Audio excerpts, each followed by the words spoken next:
جب کوئی دوست تمہیں اپنا راز بتائے تو یہ سمجھ لینا کہ وہ اپنی عزت تمہیں امانت دیتا ہے۔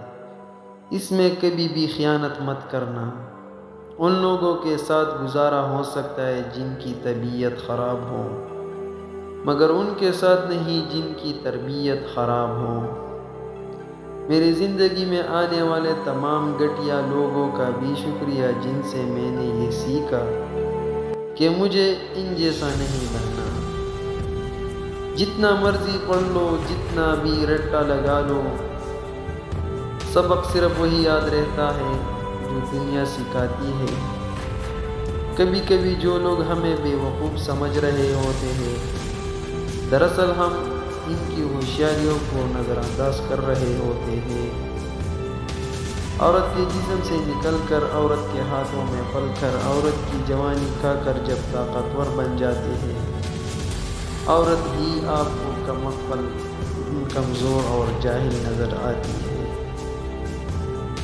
کسی کی بیٹی کی زندگی خراب کرنا ایک قرض ہے جو ایک نہ ایک دن آپ کی بیٹی کو اپنی زندگی سے ادا کرنا پڑتا ہے۔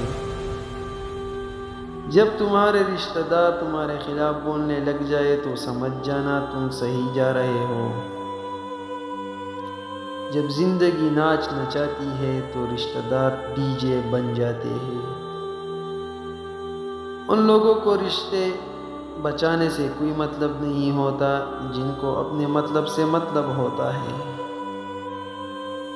کسی کے ساتھ غلط کر کے اپنے باری کا انتظار ضرور کرنا۔ ہم برے تھے، برے ہیں اور برے ہی رہیں گے۔ فکر تو وہ کرے جو بولتے کچھ ہے، کرتے کچھ ہے، دکھاتے کچھ ہے اور ہوتے کچھ ہے۔ وقت آپ کو بتا دیتا ہے کہ لوگ کیا تھے اور آپ کیا سمجھتے۔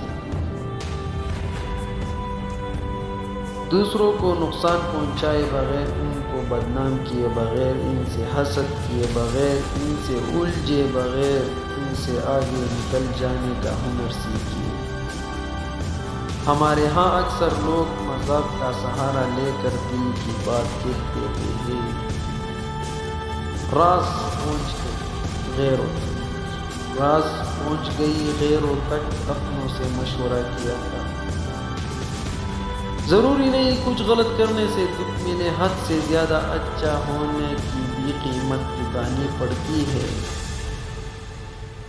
کچھ لوگ اپنی آدھی زندگی پڑھنے میں گزار دیتی ہے اور سیکھتے کیا ہے دوسروں کو نیچا دکھانا۔ دل کا اچھا ہونے سے بہتر ہے زبان کا اچھا ہونا، کیونکہ لوگ کا واسطہ سب سے پہلے آپ کی زبان سے پڑتا ہے۔ دل تک تو کچھ لوگ ہی پہنچتے ہیں۔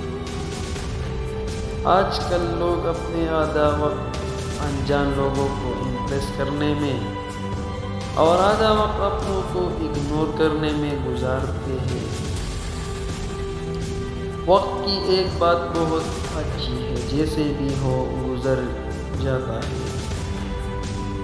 لوگ کہتے ہیں حیا آنکھوں میں ہونی چاہیے، پر میرا خیال ہے کہ حیا کردار میں زیادہ ہونا چاہیے کہ آنکھیں کبھی بھٹک بھی جائے تو مضبوط کردار آنکھوں پہ قابو پا ہی لیتا ہے۔